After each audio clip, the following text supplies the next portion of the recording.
os Estados Unidos e o Irã chegaram a um acordo de paz preliminar para encerrar a guerra que já dura 3 meses e meio. Isso foi o que disse o presidente americano Donald Trump no final de semana e depois confirmado pelo Irã de que um memorando de entendimento estava a caminho. No segmento que vem adiante, a gente vai cobrir os fatos, o que ocorreu, o que está publicamente disponível na imprensa, o que se discute a partir disso em termos de como Israel e aliados americanos reagiram, e claro, o que esperar vindo adiante, conforme é um cessar-fogo que, em termos de análise, muitos dizem ser frágil. É um acordo que, enquanto diz que terminará a guerra, dura apenas 60 dias, pelo que se sabe até o momento. A gente começa com o passo a passo do que aconteceu e o que se tem publicamente disponível.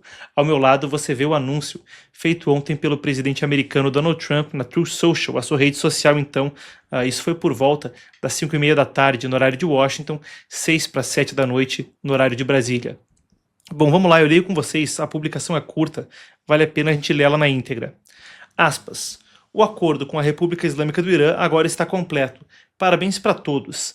Eu aqui autorizo a abertura sem pedágios do Estreito de Hormuz e, simultaneamente, por meio deste, autorizo a remoção imediata do bloqueio naval dos Estados Unidos.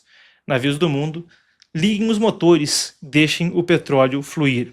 Ele fala isso, claro, conforme, em meio ao que a gente vê na guerra, não é uma questão que afeta unicamente Israel, Líbano, Irã ou Estados Unidos, mas que afeta o mundo todo com um chamado sequestro da economia global. Afinal de contas, como consequência da guerra, mesmo enquanto agora vigora um cessar-fogo frágil, a gente fala de um cenário onde 1/5 do petróleo mundial, do comércio de petróleo mundial, não estava fluindo.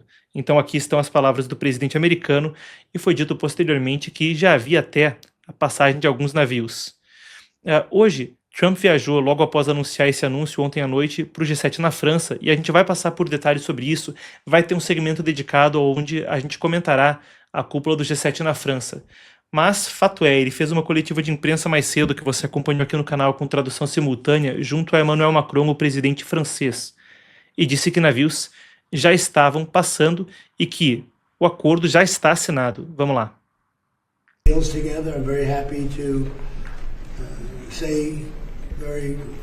Signed, the deal's all signed, and the strait is already partially opened. As you know, they're doing a little hunting for a couple of mines that they've already found, but it's essentially ships are starting to go out now. On Friday, it'll be completely opened.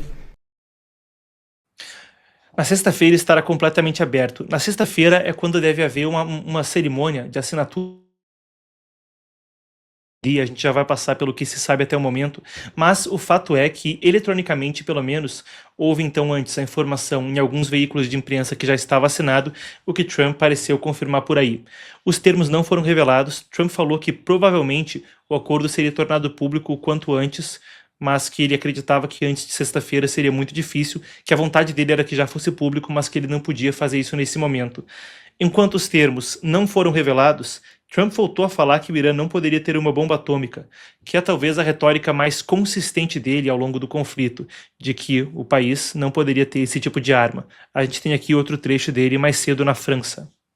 The main thing is that Iran will not have a nuclear weapon. They fully agree to that with strong policing powers, and they won't have a nuclear weapon, which is what it was all about, because they probably would have used it if they had it. O simbolismo é grande e muito está na balança para Trump conforme a gente fala de um acordo. Aqui do meu lado se vê imagens do UFC ontem. Então ontem foi uma trinca aí de ocasiões. Trump completando 80 anos, fez a publicação do acordo e saiu para o G7, mas não sem antes passar pela UFC de 250 anos da América, aí na Casa Branca, onde ontem houve então a competição de luta. Ainda hoje vai ter a estreia do Irã na Copa do Mundo, então tem uma grande série de efeitos simbólicos aí acontecendo. Foram 4.000 pessoas lá no gramado da Casa Branca. Mas, enquanto por um lado se fala sobre essa postura triunfante, a gente vai tentar passar pelos detalhes e entender o que se sabe de fato do acordo. Então, começando pelo primeiro ponto, que é a data de assinatura. A assinatura do memorando deve ficar agora para sexta-feira. Como a gente cobriu agora há pouco, Trump parece indicar que já há, então, uma assinatura eletrônica que aconteceu anteriormente. A Casa Branca não confirmou quem vai representar os Estados Unidos. Trump falou até ali coletiva, da qual a gente viu trechos, que ele poderia estar lá, mas veria, porque ele gostaria de deixar a França já na noite de quarta-feira a ver. Representantes dos dois países devem ter reuniões preparatórias em Doha, no Catar, anteriormente, e os encontros vão ser separados com cada delegação. Trump falou numa abertura imediata do Estreito de Hormuz, mas a reabertura principal da rota marítima deve começar só após a assinatura do memorando. Até lá, o cessar-fogo segue em vigor e a tentativa é para tentar remover minas. Pelo menos essa é a informação que se tem, confirmada pelo próprio presidente americano. O Catar também participou das negociações. O Paquistão, notoriamente, chamou até de Memorando de Islamabad o que aconteceria. E, de fato, Azim Munir, que é o marechal que lida com as Forças Armadas do Paquistão. E no Paquistão, a política é muito relacionada com as suas Forças Armadas. E Shehbaz Sharif, o primeiro-ministro, desempenharam um papel no início das conversas de cessar-fogo e agora parecem estar novamente envolvidos. Diplomatas do Catar teriam até passado 17 horas em Teherã para ajudar no fechamento desse entendimento. Como a gente disse, o acordo não foi divulgado, mas em termos dos termos, se fala em não desenvolvimento de armas nucleares, reabertura do Estreito de Hormuz, fim do financiamento a grupos terroristas como Hezbollah e, segundo Washington, qualquer alívio de sanções para o Irã ia depender do cumprimento dessas etapas e de que houvesse mecanismos de verificação, alguma forma de fazer com que isso ocorresse. Algumas publicações anteriores do presidente americano também pontuavam justamente isso, que a nuclear dust, a poeira nuclear como ele chama, então os escombros do urânio enriquecido, o Irã tem cerca de 9 toneladas de urânio enriquecido, das quais mais ou menos 440 quilos estão enriquecidos a mais de 60% e se aproximam então do que seria necessário para a formatação de uma bomba atômica. Para lidar com esse material, não se sabe ainda se os Estados Unidos lidariam diretamente ou se o Irã seria forçado, sob os termos do acordo, a se dispor disso de alguma forma, mas seja como for, o que se vê pelas publicações é que seria com um policiamento forte, provavelmente com a Agência Internacional de Energia Atômica. Trump também fala de um sistema rigoroso de inspeções. Pontos sensíveis a partir disso devem ser negociados, porque esse memorando de entendimento é, a partir de tudo, primeiro de tudo, um acordo inicial para dar estrutura de conversas que devem vir posteriormente. 60 dias para discutir então o futuro do programa nuclear iraniano e aí a contrapartida, a retirada das sanções. Milhares delas que, antes mesmo desse bloqueio naval sobre o Irã, já funcionavam de forma a estagnar a economia iraniana. O governo iraniano fala que, nesse período de 60 dias, as atividades nucleares ficariam congeladas, sem novos processos de enriquecimento, sem expansão de instalações, até se definir o que acontece no sistema nuclear. Bom, isso é o que se sabe do acordo até esse momento. Aí vem um outro lado a respeito do assunto, que é como isso afeta Israel. E eu vou ir dar notícia para análise muito em breve, porque isso também é um componente-chave, não só sobre o relacionamento dos Estados Unidos e Israel, mas mesmo sobre se esse acordo pode ou não perdurar.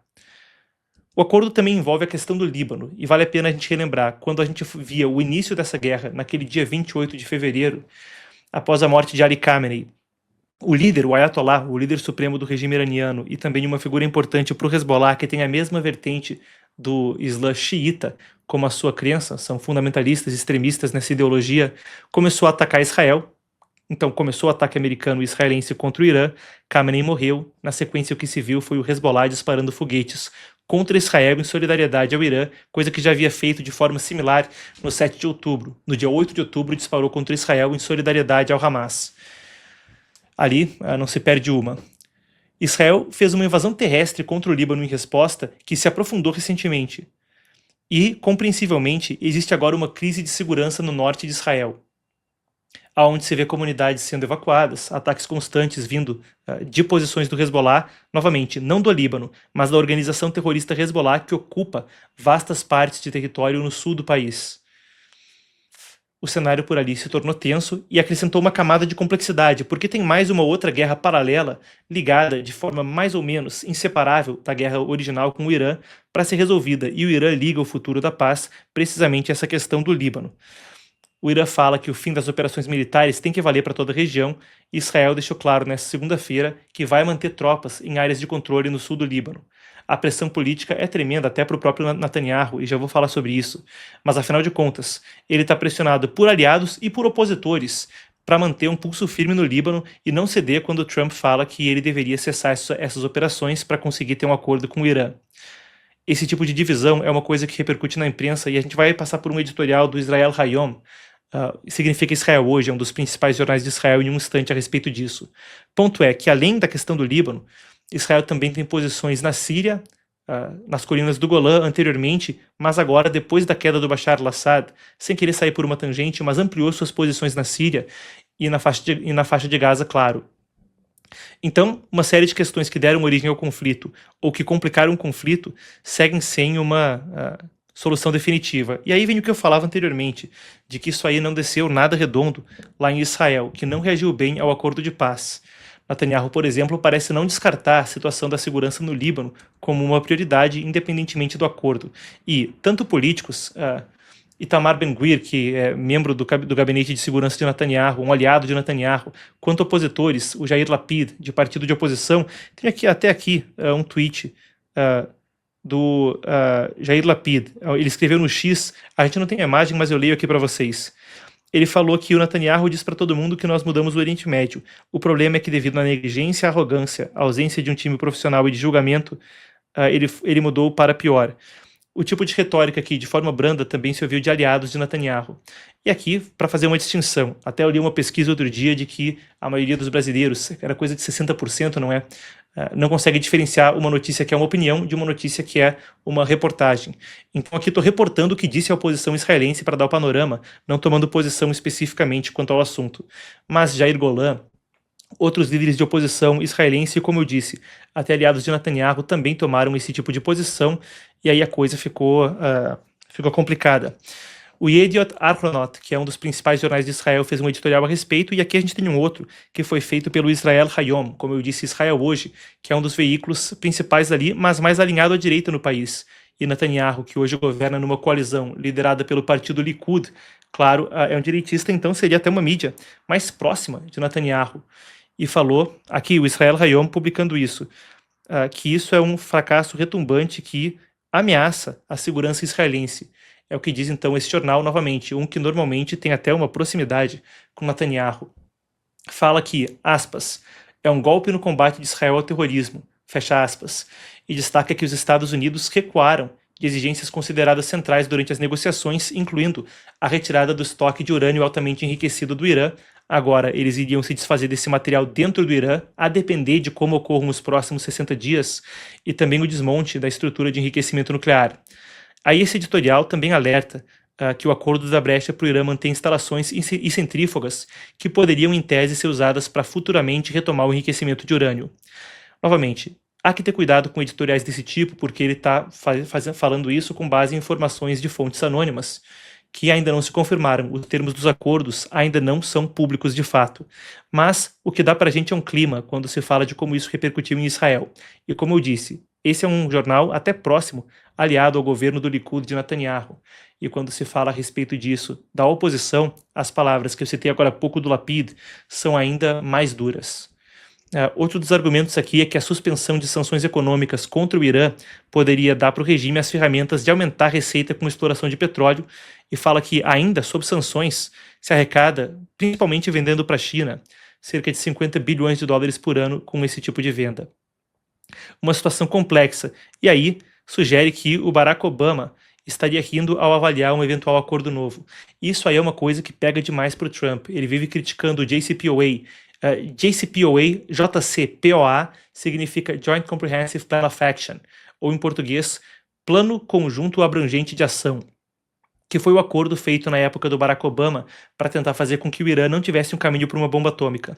Trump saiu desse acordo em 2018, no primeiro mandato, porque falava que aquilo abria precisamente o caminho para que o Irã pudesse ter uma bomba atômica, que aquele acordo era uma coisa descartável, uma coisa que não cumpriu o objetivo. E agora fica o desafio que a gente vai descobrir nos próximos dias quando esse acordo se tornar público com os seus termos de fato e quanto os mecanismos para garantir que ele seja policiado se tornarem públicos. Se isso tem um eco do que era o acordo de Obama ou se isso resolve as coisas de alguma outra forma que não se conseguiu alcançar durante aquela época. Até fazendo um adendo, até o Lula chegou quando estava se encontrando com o Trump, falar a respeito do assunto. Disse que o acordo intermediado pelo Brasil no final do seu segundo mandato em 2011 seria melhor que o acordo que depois foi feito pelo Obama.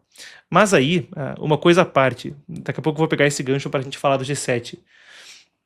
Bom, mas fato é que Israel seguiu com os ataques contra o Hezbollah. O acordo deve ser assinado de fato na sexta-feira, mas disse que divulgou imagens do que chamou de violação de cessar-fogo pelo Hezbollah. A gente tem imagens das IDF, Daniel, podemos colocar na tela aqui. Isso então divulgado pelas Forças de Defesa de Israel de hoje, enquanto agora se fala sobre isso. E até se divulga que já haveria uma assinatura preliminar eletrônica do acordo. O exército israelense fala que 3 projéteis foram lançados do Líbano em direção ao norte de Israel. Então Israel sendo atacada no momento. As IDF, as Forças de Defesa de Israel, falaram que responderam a esses ataques contra infraestruturas do grupo terrorista no Líbano. E aí que um comandante sênior do Hezbollah teria sido morto. Então a gente aguarda para ver como esse acordo pode abranger a situação ali no norte de Israel e no sul do Líbano. Afinal de contas, por aí se fala sobre um cenário onde, se a paz estaria acordada no Líbano, faltou combinar com o Hezbollah e não se sabe se Israel vai cumprir com a situação. Ou melhor, parece que a gente sabe. Israel Katz, o ministro da Defesa do país, disse que Israel manteria posições ao sul do Líbano. Teve até uma fofoca de bastidores. A Axios publicou que haveria uma irritação maior entre os dois, mas aí, enquanto não houve uma reação pública por princípio editorial, a gente não comenta a espuma, então isso aparentemente sem confirmação. Da outra vez que a gente cobriu um bate-boca, vale a pena lembrar que os dois tinham reagido, tanto Netanyahu quanto Trump. Por agora, quando se fala de um racha, a coisa permanece nos bastidores. Muito bem, por aí a gente consegue ter um apanhado de quais são os desdobramentos ao longo do tempo, das últimas 24, 48 horas, desde que isso foi anunciado. Puxando o fio da meada, dá para a gente tentar ir da notícia para análise e eu vou navegar com você como entender a repercussão do que houve em Israel e como a gente tentar entender quais são os próximos passos conforme esse memorando vai ser assinado na sexta-feira. Então, postos os fatos com eles todos em mãos, vamos juntos da notícia para análise. Vou compartilhar com vocês meus pareceres sobre o assunto e convido o público a deixar comentário no chat. Eu depois vou estar lendo e a gente pode conversar sobre o assunto no final da live. Para você que está assistindo na televisão, não vai estar no chat do YouTube, mas você pode escanear esse código QR, não no aplicativo do banco, tá? Com a câmera do celular, mandar um super chat com um Pix, pode ser de qualquer valor, e aí eu leio sua mensagem aqui na tela para quem tiver por televisão e rádio. Bom, quem tiver com rádio aí, lamento, não tem como escanear o código QR. Tá, deixa eu parar de enrolação, vamos lá então para falar sobre análise e como é que a gente pode navegar isso. Vou trazer meus pareceres preliminares nesse momento. Então a primeira coisa é que esse cessar-fogo envolve um compromisso a uma coisa que o Irã jamais concordou em fazer antes, ceder o seu programa nuclear. Por esse lado, poderia ser uma vitória histórica para Trump, mas isso vem com muitas ressalvas. Uma delas é a forma como ele utilizou a sua mão e mostrou os recursos à sua disposição no conflito, e vou chegar nisso daqui a pouco. Mas o principal é caso se materialize, se esse acordo vai de fato cumprir com garantir que o Irã não possa ter um programa nuclear e que não possa ter uma bomba atômica. As fragilidades para que isso aconteça são tremendas. A mais notória é o que pode acontecer em termos do cessar-fogo quando se fala de Israel. A gente acabou de cobrir. Daniel, coloca de volta na tela, por favor, as imagens dos drones que a IDF divulgou, que Israel divulgou dos drones indo do Líbano para Israel. Esse talvez seja o ponto mais sensível. A gente está falando de um cenário no qual Israel, em tese, teria que abandonar algumas de suas ações no Líbano, pelo menos os bombardeios contra Daniah, um reduto do Hezbollah na periferia da capital, Beirute. Da outra vez que isso aconteceu, o Irã disse para Israel não bombardear Beirute, Israel bombardeou, o Irã atacou Israel, e aí teve um momento mais tenso da guerra, entre abril e agora esse anúncio do acordo. Esse caso do Hezbollah expõe só a maior fragilidade, conforme Israel não parece disposta a recuar muito disso não. Mas não é a única. Netanyahu está pressionado para ter pulso firme no Líbano. Mesmo antes desse acordo vir agora, e a gente lê um editorial do Israel Hayom, mas com coisa parecida no Yediot Ahronot e outros jornais israelenses, criticando muito esse acordo, falando que não contempla os interesses israelenses para nada, e meio que mandaria Israel ficar tranquilo, conforme seus objetivos na guerra não são cumpridos. A pressão vem de aliados de Netanyahu, a gente falou sobre o Itamar Ben-Gvir, que é parte do seu time de segurança nacional, e dos opositores, para que tenha pulso firme no Líbano, conforme o norte de Israel é atacado. E claro que qualquer tipo de assunto, mas com destaque economia e segurança pública, se afloram mais em época de eleição. A gente compartilhou uma pesquisa na semana passada aqui do jornal israelense Tzmam e Israel, que falava precisamente que, se as eleições fossem hoje, pela pesquisa, Netanyahu não conseguiria permanecer como primeiro-ministro. Com a crise no Líbano, com a crise no norte de Israel, com o Hezbollah como uma pauta principal, pode ser que haja pressão eleitoral para que ele consiga lidar com isso de alguma forma ou outra. Afinal de contas, Netanyahu não parece disposto a sair, nesse momento, do cargo. Ele já é o primeiro-ministro que mais tempo ficou à frente de Israel e não acho que ele encerraria sua carreira política ou sua posição como primeiro-ministro dessa forma. Aí, a ver como ele vai fazer algo a respeito do assunto. O uso da força e o bloqueio econômico, por outro lado, em termos desse primeiro ponto, da fragilidade do acordo, têm sido os recursos principais, se não os únicos de Trump nessa guerra. Então ele bloqueou o Estreito de Hormuz e atacou o Irã com tremendo sucesso militarmente, vale a pena acrescentar.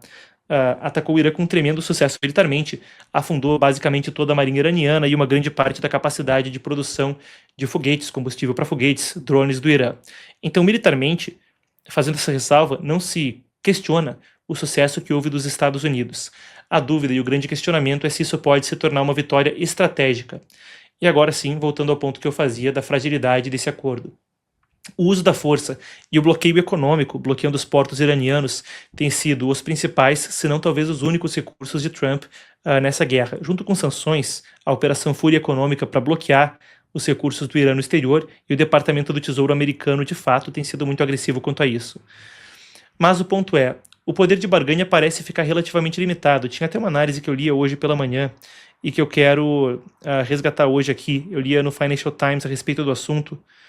E aí, o Dan Shapiro, que já trabalhou no governo americano, hoje em dia é um analista no Atlantic Council, e aqui a gente busca ter transparência. O Atlantic Council, uma organização que não gosta do Trump, tá?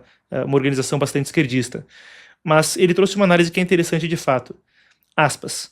Sem uma ameaça militar de força americana, por causa da ideia de que daqui a 60 dias, daqui a 2 ou 3 meses, a gente está falando das eleições de meio mandato americanas muito próximas, e vai ter eleições para troca do Congresso. E ele comenta aqui que a ideia de que Trump voltaria a uma operação militar em grande escala não é muito crível.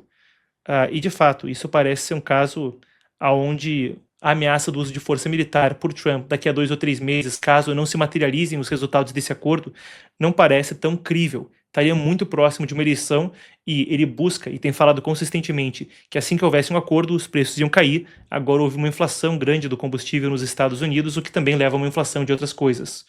Então, a ver, se o mecanismo for pressão econômica, parece que o Irã, até aquele ponto, por mais apertado que estivesse em termos de sanções e de termos econômicos, não parecia ceder, e Trump também pareceu não disposto a gerar desgaste militar em grande escala para os Estados Unidos.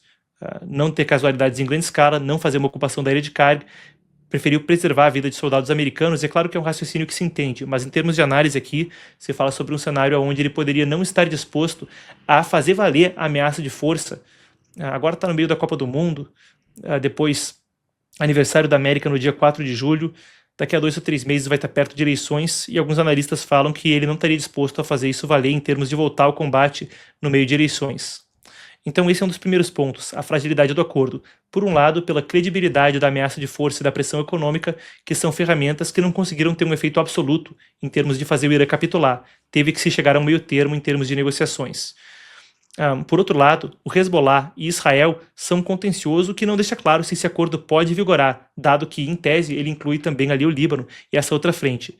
Primeira coisa que me parece, conforme a gente observa o desdobrar das questões, e aí, como eu disse, estamos indo da notícia para análise, pode concordar, pode discordar, eu vou ler os comentários depois e a gente pode navegar juntos o assunto, não quero me colocar numa posição pretensiosa aqui.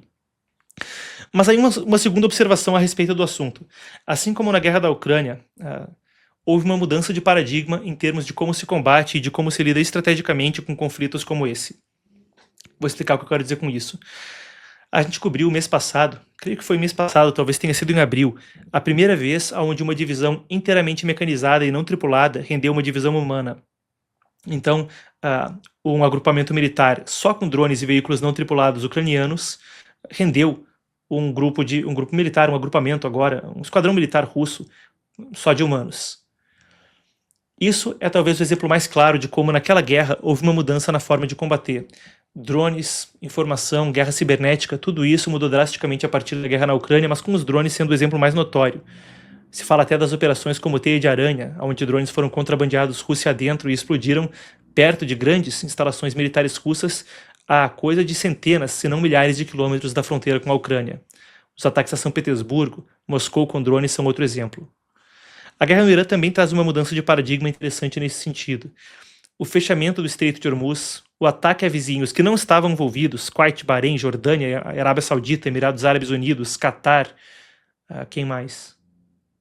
Bom, por aí a gente já tem um apanhado, até o Azerbaijão, sobrou até para o Azerbaijão, Chipre, que foram atacados pelo Irã ao longo dessa guerra.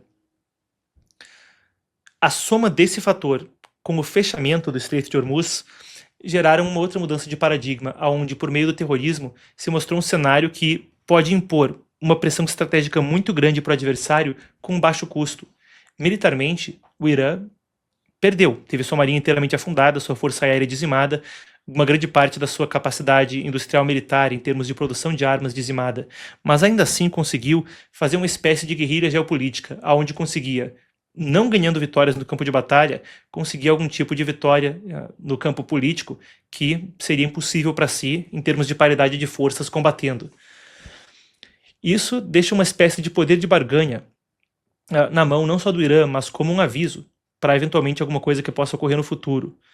Colocou a região toda sob pressão, nas palavras da Yvette Cooper, que eu tenho citado aqui, a secretária das Relações Exteriores do Reino Unido, sequestrou a economia global e gerou esse estardalhaço, meio a estratégia do pombo no xadrez, né, de jogar as peças para todo lado. Com lanchas, um punhado de terroristas, algumas minas, barcos civis, joga um drone no Kuwait, outro no Catar, conseguiu gerar o tipo de cenário onde estagnava a economia global e buscava algum tipo de concessão no campo de batalha. Isso colocou uma grande quantidade de poder de barganha, a partir do que a gente viu ao longo dos últimos 2, 3 meses de guerra, mais de 100 dias de guerra, nas mãos de nações que, em um cenário como esse, podem estar tomando nota aí, como foi com a guerra da Ucrânia. O terceiro ponto que eu trago, conforme a gente observa esse desdobrar do acordo. Então, novamente, primeiro ponto, a fragilidade dele. O segundo, a forma como há mudanças de paradigma em termos de como uma nação pode reagir quando há algum tipo de cenário como esse. Atacou vizinhos, gerou caos na economia global e tentou conseguir concessões estratégicas que não conseguiria militarmente. Mas o terceiro é que existe de forma interessante um momento onde Trump trucou, mostrou a mão que tinha e agora parece que, claro, fazendo uma ressalva aqui, Trump se mostrou um presidente imprevisível e ele tem uma grande carreira em termos de ser um negociador que já era de sucesso no setor privado antes de se tornar presidente. Então, uma pessoa imprevisível e tem quem goste, tem quem odeie, ele é uma pessoa com uma personalidade forte e divisiva, afinal de contas, mas o ponto é, uma pessoa que tem um histórico de negociação e que é muito imprevisível. Agora, o que me parece nesse primeiro momento, pelo menos, é que ele chegou a mostrar as cartas que tem na manga em termos de linhas vermelhas que ele não está disposto a cruzar, coisas que ele não está disposto a fazer. Que é mais ou menos o oposto do que aconteceu na Venezuela, onde ele conseguiu uma vitória basicamente total, sem mostrar que cartas tinha na manga, e saiu com a postura de tenho o poder de barganha porque você não sabe o que eu estou ou não disposto a fazer. Me parece que nesse momento existe um efeito oposto.